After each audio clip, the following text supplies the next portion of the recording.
Welcome to tutor. இந்த பதிவில் relative class, அதாவது சிபிஎஸ்சி 10th ஸ்டாண்டர்ட் ஸ்டூடெண்ட்ஸுக்கு வரக்கூடியது எக்ஸசைஸில் இருக்குது. ரிலேட்டிவ் கிளாஸ் அதை பற்றி தான் இப்போ பார்க்க போகிறோம்.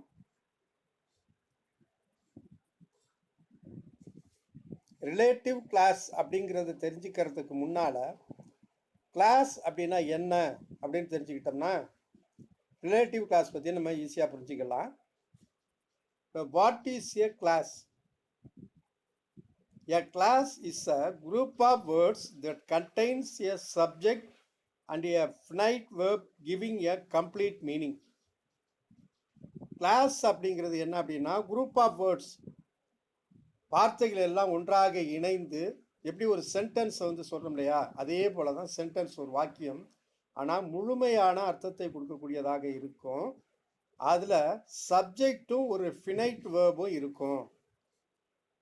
அப்போ சப்ஜெக்ட் இருக்கும் அப்படின்னா சப்ஜெக்ட்னா என்ன அப்படின்னு நமக்கு தெரியணும் இல்லையா. What is a subject? A subject is a part of a sentence that contains the person or thing performing the action or verb in a sentence. அப்போ ஒரு வாக்கியத்தில் சப்ஜெக்ட் அப்படின்னு சொல்லக்கூடியது ஒரு பார்ட், அந்த வாக்கியத்தில் அது ஒரு பகுதியாக இருக்கும். அது ஒரு நபரை பற்றியோ அல்லது ஒரு பொருளை பற்றியோ யாரை பற்றி சொல்கின்றோமோ அதுதான் சப்ஜெக்ட். இப்போ example, Jennifer walked to the store. Jennifer கடைக்கு நடந்து சென்றாள் அப்படின்னு சொல்கிறோம். இப்போ யாரை பற்றி சொல்கிறோம் அப்படின்னா ஜெனிஃபர் அப்படின்னு சொல்கிறோம். அப்போ ஜெனிஃபர் இஸ் அ சப்ஜெக்ட். இந்த வாக்கியத்தில், அதாவது Jennifer walked to the store அப்படின்னு சொல்கிறோம் இல்லையா, இந்த வாக்கியத்தில் ஜெனிஃபர் அப்படின்னு சொல்லக்கூடியது தான் சப்ஜெக்ட். அதே போல் the course fee does not include materials. ஒரு வாசகம் சொல்லியிருக்காங்க, அதாவது இந்த கோர்ஸ் ஃபீ அப்படின்னு சொல்லக்கூடியது மெட்டீரியல்ஸ் எல்லாம் இருக்கு இல்லையா. இப்போ இந்த காலேஜ் ஸ்கூலுங்களில், அதாவது materials, uniform, socks, shoes, tie, belt அப்படிங்கிற மாதிரிலாம் கொடுப்பாங்க இல்லையா, அந்த மெட்டீரியல் இதில் அடங்காது. அதாவது கோர்ஸ் ஃபீ அப்படின்னு சொல்லக்கூடியது ஒன்லி கோர்ஸ் ஃபீ மட்டும்தான் அப்படிங்கிற மீனிங்கில் சொல்கிறாங்க. அப்போ இந்த சென்டென்ஸை பொறுத்த வரைக்கும் எதை பற்றி இங்கே சொல்கிறாங்க அப்படின்னா இந்த கோர்ஸ் ஃபீ அப்படிங்கிறது மட்டும்தான் சொல்கிறாங்க. அப்போ இந்த கோர்ஸ் ஃபீ அப்படிங்கிறது சப்ஜெக்ட். அடுத்து ஃபினைட் வேர்ப் அப்படின்னு சொல்லியிருக்கோம். What is a finite verb? A finite verb is a finite verb is always one word. ஒரே வார்த்தையாக தான் இருக்கும் ஃபினைட் வேர்ப் அப்படின்னு சொல்லக்கூடியது. It will be a standard verb. அதாவது நம்ம மெயின் வேர்ப் அப்படின்னு சொல்கிறோம் இல்லையா, அதை தான் ஸ்டாண்டர்ட் வேர்ப் அப்படின்னு சொல்கிறாங்க. அந்த வேர்ப் ப்ரெசன்ட் டென்ஸில் இருக்கலாம். ஃபார் எக்ஸாம்பிள், இப்போ ரைட் அப்படின்னு சொல்கிறோம், பிளேன்னு சொல்கிறோம், கம் சொல்கிறோம், சிங் சொல்கிறோம், இது எல்லாமே ப்ரெசன்ட் டென்ஸ் இருக்குது. அதே சமயம் பாஸ்ட் டென்ஸ்லையும் இருக்கலாம். இப்போ ரைட்டுக்கு பாஸ்ட் டென்ஸ் பார்த்தோம்னா road, play, blade, Singh, song, come, game, இந்த மாதிரி பாஸ்ட் டென்ஸ் வருது இல்லையா. ஆக ஒரு ஃபினைட் வேர்புங்கிறது ஸ்டாண்டர்ட் வேர்ப் அல்லது மெயின் வேர்பாக இருக்கும். அது ப்ரெசன்ட் டென்ஸ்லையும் இருக்கலாம், பாஸ்ட் டென்ஸ்லையும் இருக்கலாம், அல்லது ஆக்சிலரி வேர்ப். ஆக்சிலரி வேர்புங்கிறது நமக்கு என்னென்னங்கிறது தெரியும். அதுவும் ப்ரெசன்ட் ஃபார்மில் இருந்தாலும் இருக்கலாம் அல்லது பாஸ்ட் ஃபார்ம். இப்போ ஆக்சிலரி வேர்ப் அப்படிங்கிறது am, is, was, are, were, has, have, had, does, do or did, இது எல்லாமே ஆக்சிலரி வேர்ப்.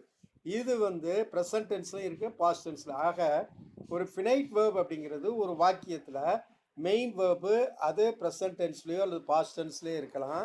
அதே போல் ஆக்சிலியரி வேர்ப் அதுவும் ப்ரெசன்ட் டென்ஸ் அல்லது பாஸ்ட் டென்ஸில் இருக்கலாம். இப்போ கிளாஸ் அப்படிங்கிறது தான் நம்ம பார்த்துக்கிட்டு இருக்கோம். அதனுடைய எக்ஸாம்பிள் ஒன்று பார்க்கலாம்.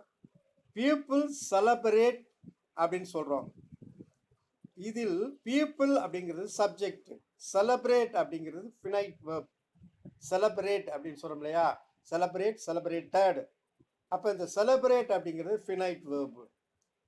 இரண்டாவது எக்ஸாம்பிள், பீப்புள் செலப்ரேட் பொங்கல். இதில் பீப்புள் அப்படின்னு சொல்லக்கூடியது சப்ஜெக்ட், அதே செலிப்ரேட் பொங்கல் அப்படின்னு சொல்றது ப்ரெடிகேட். அப்ப இது கிளாஸ் எனப்படும். அப்ப இதையும் நம்ம என்னன்னு சொல்றோம், கிளாஸ் அப்படின்னு சொல்லப்படும். இது ஒரு இண்டிபெண்டன்ட் கிளாஸ். ஏன் இதை இண்டிபெண்டன்ட் கிளாஸ் அப்படின்னு சொல்றோம் அப்படின்னா, மக்கள் பொங்கல் விழாவை கொண்டாடுகிறார்கள் அப்படின்னு சொல்லும் பொழுது இது முழுமையான அர்த்தம் இருக்குங்க. அதனால அது இண்டிபெண்டன்ட் கிளாஸ் அப்படின்னு சொல்றோம். அதே people celebrate Pongal which is a festival of harvest. இவ்வாக்கியத்தில் 2 classes உள்ளன. அதாவது people celebrate பொங்கல் அப்படின்னு சொல்லக்கூடியது ஒரு வாக்கியம், which is a festival of harvest அப்படிங்கிறது இன்னொரு வாக்கியம். அப்ப இதுல people celebrate பொங்கல் அப்படிங்கிறது இண்டிபெண்டன்ட் கிளாஸ். இதை ஏன் இண்டிபெண்டன்ட் கிளாஸ் அப்படிங்கிறோம் அப்படின்னா, இது முழுமையான அர்த்தத்தை கொடுக்குது. அதே சமயம் 2வது வாக்கியம் which is a festival of harvest அப்படிங்கிறது டிபெண்டன்ட் கிளாஸ். ஏன் அப்படின்னா அதுக்கு ஒரு முழுமையான அர்த்தம் இல்லை. அப்படிங்கும் பொழுது அது இன்னொரு சென்டென்ஸை சார்ந்து இருக்க வேண்டியிருக்கு, அல்லது இன்னொரு கிளாஸ் அதை சார்ந்து இருந்தாதான் இதற்கு முழுமையான அர்த்தம் கிடைக்கும். அப்ப இண்டிபெண்டன்ட் கிளாஸ் அப்படிங்கிறதுனா என்ன, டிபெண்டன்ட் கிளாஸ்னா என்ன அப்படிங்கிறது இப்ப நமக்கு புரியுது. அடுத்து there are 2 types of classes. இப்போ இந்த கிளாஸஸ்ல 2 வகைகள் இருக்கின்றன. ஒன்று இண்டிபெண்டன்ட் கிளாஸ் அல்லது மெயின் கிளாஸ் அப்படின்னு சொல்லக்கூடியது. இன்னொன்று dependent clause or subordinate clause அப்படின்னு சொல்லக்கூடியது. இப்போ இண்டிபெண்டன்ட் கிளாஸ் அப்படின்னா என்ன அப்படின்னா, அது வந்து கம்ப்ளீட் சென்டென்ஸாக இருக்கும்.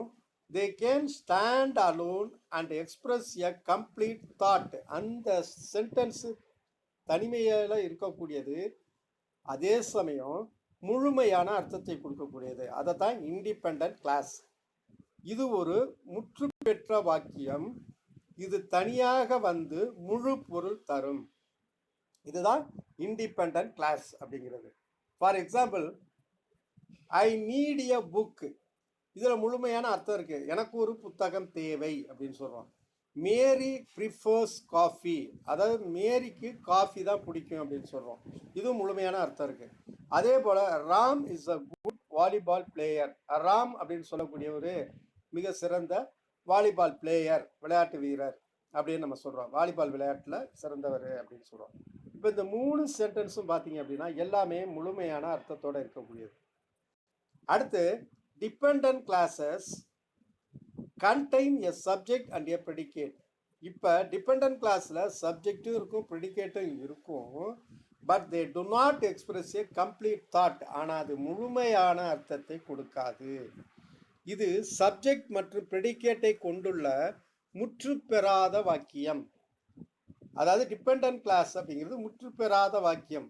இது எப்பொழுதும் இண்டிபெண்டன்ட் கிளாஸுடன் சேர்ந்து வந்து முழு பொருள் தரும். அப்போ இந்த முற்று பெறாத வாக்கியம் சொல்லக்கூடிய டிபெண்டன்ட் கிளாஸு எப்பொழுதுமே இண்டிபெண்டன்ட் கிளாஸோட சேர்ந்தாதான் அது முழு பொருள் தரும். Example, when it is raining அப்படின்னு சொல்றோம். இதுக்கு என்ன அர்த்தம் அப்படின்னு பார்க்கும்போது, மழை பெய்த பொழுது அப்படின்னு சொல்றோம். அப்ப மழை பெய்த பொழுது என்ன நடந்தது அப்படிங்கிறது நமக்கு முழுமையான அர்த்தம் கிடையாது. ஏதோ சொல்ல வர்றாங்க, மழை பெய்த பொழுது அப்படின்னு அதோட நிறுத்திட்டா நமக்கு அந்த மழை பெஞ்சப்ப என்ன நடந்தது அப்படிங்கிறது நமக்கு தெரியாது. அப்ப இது முழுமையான அர்த்தம் கொடுக்கல. அதே போல பிகாஸ் யூ ஆர் லேட், ஏனென்றால் நீ தாமதமாக வந்தாய். அப்ப அவன் தாமதமாக வந்ததுனால என்ன நடந்தது அப்படிங்கிறது இங்க சொல்லப்படவில்லை.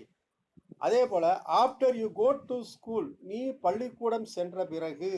அப்ப பள்ளிக்கூடம் சென்ற பிறகு அப்படி அவன் என்ன செய்யணும் அப்படிங்கிற விஷயம் எதுவும் சொல்லல. அப்ப இந்த 3 வாக்கியங்களுமே முழுமை பெறாமல் இருக்கின்றன. அதனாலதான் இதை வந்து டிபெண்டன்ட் கிளாஸ் அப்படின்னு சொல்றோம். இப்ப நமக்கு கிளாஸ் அப்படின்னா என்னன்னு தெரியும். இப்ப what is a relative clause? இப்ப ரிலேட்டிவ் கிளாஸ் என்ன அப்படிங்கிறது இப்ப வர்றோம். Relative clauses tell as more about people about things. அதாவது ரிலேட்டிவ் கிளாஸஸ் அப்படின்னு சொல்லக்கூடியது அல்லது ரிலேட்டிவ் கிளாஸ் அப்படின்னு சொல்லக்கூடியது ஒரு பீப்புள் பற்றியோ அல்லது திங்ஸ் பற்றியோ நம்ம அதிகம் சொல்லக்கூடிய, அவர்களை பற்றி மேலும் நிறைய விஷயங்களை சொல்லக்கூடியது தான் relative clause. We use relative pronoun to introduce relative clause. அப்போ ரிலேட்டிவ் கிளாஸை நம்ம சொல்வதற்கு நம்ம எது யூஸ் பண்ணுறோம் அப்படின்னா ரிலேட்டிவ் ப்ரொனவுன் நம்ம யூஸ் பண்ணுறோம். A relative class is a type of dependent class. இப்போ ரிலேட்டிவ் கிளாஸ் அப்படின்னு சொல்லக்கூடியது ஒரு டிபெண்டன்ட் கிளாஸ் தான். இப்போ நம்ம ஏற்கனவே கிளாஸ்னா என்னங்கிறது தெரியும், இண்டிபெண்டன்ட் கிளாஸ்னா என்னங்கிறது தெரியும், டிபெண்டன்ட் கிளாஸ் அப்படின்னா என்னன்னு தெரியும். அப்போ இங்கே ரிலேட்டிவ் கிளாஸ் அப்படின்னு சொல்லக்கூடியது ஒரு dependent class. It works to describe a noun in a sentence. இது ஒரு சென்டென்ஸில் இருக்கக்கூடிய நவுனை விளக்கக்கூடியதா இந்த ரிலேட்டிவ் கிளாஸ் இருக்கும். It functions as an adjective in the sentence. அதே சமயத்தில் இந்த ரிலேட்டிவ் கிளாஸ்ன்னு சொல்லக்கூடியது ஒரு சப்ஜெக்டில் ஒரு சென்டென்ஸில் அது ஒரு அட்ஜெக்டிவாக செயல்படுது. ஆகையால் and so relative clause is also called adjective clause. அதனால ரிலேட்டிவ் கிளாஸை வந்துட்டு அட்ஜெக்டிவ் கிளாஸ் அப்படின்னு கூட சொல்லலாம். இப்போ எக்ஸாம்பிள் பார்ப்போம். Professor Ram who is 60 has just retired. இந்த வாக்கியத்தில் ப்ரொஃபஸர் ராம் அப்படிங்கிறவரை பற்றி நம்ம சொல்கிறோம். ஹூ இஸ் 60 அப்படிங்கிறது தான் இங்கே ரிலேட்டிவ் கிளாஸ். ஹூ இஸ் 60 அப்படின்னா அவருடைய வயதை இங்கே நம்ம மென்ஷன் பண்ணுறோம். அதாவது ப்ரொஃபஸர் ராம் பற்றி எக்ஸ்ட்ரா விஷயத்தை நம்ம சொல்கிறோம். Has just retired. இப்போ ஹூ இஸ் 60 அப்படிங்கிறத நம்ம எடுத்துட்டோம் அப்படின்னா professor Ram has just retired, இதுவும் முழுமையான அர்த்தம் இருக்கு. ஆனாலும் ஹூ இஸ் 60 அப்படின்னு சொல்லும் பொழுது அவருக்கு வயது 60 அப்படிங்கிற இன்ஃபர்மேஷனை நம்ம அடிஷ்னல் இன்ஃபர்மேஷனை கொடுக்குறோம். அதுதான் ஹூ இஸ் 60 அப்படிங்கிறது ரிலேட்டிவ் கிளாஸ்.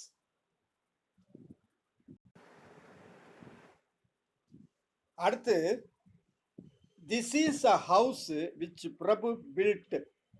இப்போ என்ன சொல்கிறோம் அப்படின்னா இந்த வீடு தான் பிரபு கட்டிய வீடு. விச் பிரபு பில்ட் அப்படின்னு சொல்கிறோம் இல்லையா. அப்போ விச் பிரபு பில்ட் அப்படின்னு சொல்லக்கூடியதான் இங்கே ரிலேட்டிவ் கிளாஸ்.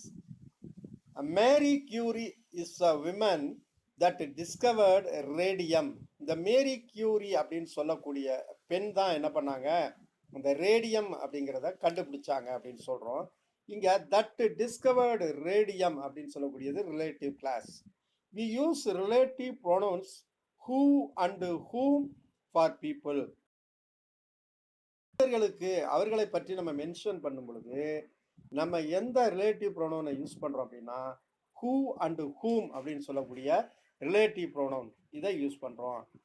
அதே போல் we use relative pronoun which for things. அதே சமயம் நம்ம திங்ஸ் பற்றி சொல்லும் பொழுது ரிலேட்டிவ் ப்ரொனவுன் விச் அப்படிங்கிறத நம்ம யூஸ் பண்ணுறோம். We use relative pronoun that for people or thing. அதே போல் தட் அப்படின்னு சொல்லக்கூடியது பீப்புளுக்கும் யூஸ் பண்ணலாம், திங் அப்படின்னு சொல்லக்கூடிய ரெண்டுக்குமே யூஸ் பண்ணலாம். அடுத்து there are 2 kinds of relative clause. Relative கிளாஸ்ல 2 வகைகள் இருக்கு. என்னன்னா அப்படின்னா டிஃபைனிங் ஆர் ரெஸ்ட்ரிக்டிவ் கிளாஸ் அப்படின்னு சொல்லக்கூடியது ஒன்று. We use defining relative clause அல்லது ரெஸ்ட்ரிக்டிவ் ரிலேட்டிவ் கிளாஸ்ன்னு சொல்லலாம். To make clear which person or thing we are talking about. இது எங்கே நம்ம யூஸ் பண்ணுறோம் அப்படின்னாக்க எந்த நபரை அல்லது எந்த பொருளை பற்றி நம்ம பேசுகின்றோமோ அதை பற்றிய கிளியராக சொல்வதற்காக நம்ம விஷயத்தை முழுமையாக சொல்கிறதுக்காக நம்ம இந்த சென்டென்ஸை யூஸ் பண்ணுறோம். அதாவது டிஃபைனிங் ஆர் ரெஸ்ட்ரிக்டிவ் கிளாஸை நம்ம யூஸ் பண்ணுறோம். We usually use a relative pronoun.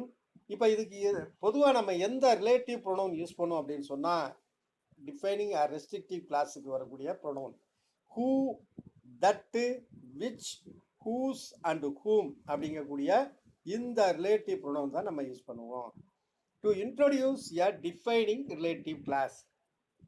Example, Mary Curie is a women who discovered radium. இப்போ இங்க ஹூ டிஸ்கவர்ட் ரேடியம் அப்படின்னு சொல்லக்கூடியது defining or restrictive clause. This is the house which மோகன் built. This is the house which மோகன் built அப்படின்னு சொல்றோம். Which மோகன் built அப்படின்னு சொல்றது தான் டிஃபைனிங் ஆர் ரெஸ்ட்ரிக்டிவ் கிளாஸ் அப்படின்னு சொல்ல முடியாது. They are the people who want to buy our house. அவங்க தான், அந்த மக்கள் தான் எங்க வீடை வாங்க விரும்பினார்கள். Who want to buy our house அப்படிங்கக்கூடியது defining or restrictive clause. In this kind of relative clause, இப்போ நம்ம சொல்லப்பட்ட அந்த மேலே சொன்ன அந்த ரிலேட்டிவ் கிளாஸ் இருக்கு இல்லையா, அதாவது defining or restrictive relative clause, we can use that instead of who or which. இங்க நம்ம என்ன செய்யலாம் அப்படின்னா, இந்த மாதிரி defining or restrictive clause use பண்ணும் பொழுது, ரிலேட்டிவ் கிளாஸ் யூஸ் பண்ணும் பொழுது who or which அதற்கு பதிலாக that அப்படிங்கிற ரிலேட்டிவ் ப்ரொனவுன் உபயோகிக்கலாம். மேரி Curie is a women who discovered radium அப்படின்னு சொல்றதுக்கு பதிலாக that discovered radiumங்கிறதும் சொல்லலாம். this is a house which மோகன் built அப்படின்னு சொல்லலாம். அதே சமயம் that மோகன் built அப்படிங்கிறதும் சொல்லலாம். அடுத்து நான் டிஃபைனிங் ஆர் கண்டினியூவேட்டிவ் கிளாஸ் அப்படின்னு சொல்லக்கூடியது. This type of relative clause used to give more information about a person, thing or situation.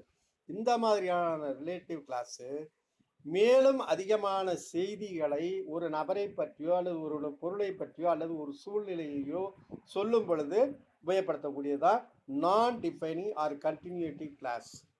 Professor Ram who is 60 has just retired. இங்க ப்ரொஃபஸர் ராம் அப்படின்னு ஒருத்தரை பற்றி சொல்றோம். அவருடைய ஏஜ் who is 60 அப்படின்னு சொல்றோம், has just retired அப்படின்னு சொல்றோம். அதே போல we had dogs and cats which I always enjoy. அதே போல I met Rekha in town yesterday which was a nice surprise. இப்போ with this kind of relative class we use commas to separate it from the rest of the sentences. இங்கே ஒன்று கவனிச்சிங்க அப்படின்னாக்க ஒவ்வொரு சென்டென்ஸுக்கும் comma use பண்ணியிருக்கோம். அதாவது professor Ram அப்படின்னு சொல்லக்கூடிய இடத்துல ஒரு கமா, who is 60 அப்படின்னு சொல்லக்கூடிய இடத்துல ஒரு கமா. ஆக இந்த நான் டிஃபைனிங் ஆர் கண்டினியூட்டிவ் கிளாஸ் அப்படின்னு சொல்லக்கூடியது கமா, ஒவ்வொரு சென்டென்ஸும் கமா வந்து முழுமை பெற்று வரும். இதுதான் நான் டிஃபைனிங் ஆர் கண்டினியூட்டிவ் கிளாஸ் அப்படின்னு சொல்லக்கூடியது. இப்போ ரிலேட்டிவ் ப்ரொனவுன்ஸ் அப்படின்னா என்னன்னு நமக்கு தெரியணும். இப்போ சப்ஜெக்டாக வரக்கூடியது ரிலேட்டிவ் ப்ரொனவுன் எதெல்லாம் சப்ஜெக்டாக வரும் அப்படின்னா ரிலேட்டிவ் கிளாஸ் அப்படின்னு சொல்கிறோம்ல, அங்கே ஹூ, விச், தட்டு. ஆப்ஜெக்டாக வரக்கூடியது எது அப்படின்னா ஹூ ஆர் ஹூம், விச், தட்டு அப்படின்னு சொல்லக்கூடியது. பொசசிவ் ப்ரொனவுன் அப்படின்னு சொல்லக்கூடியது ஹூஸ், அதே சமயம் ஹூஸ் அப்படின்னு சொல்லக்கூடியது பொசசிவாக வரக்கூடியது. இவை எல்லாமே ரிலேட்டிவ் ப்ரொனவுன்ஸ் அப்படின்னு சொல்லக்கூடியது.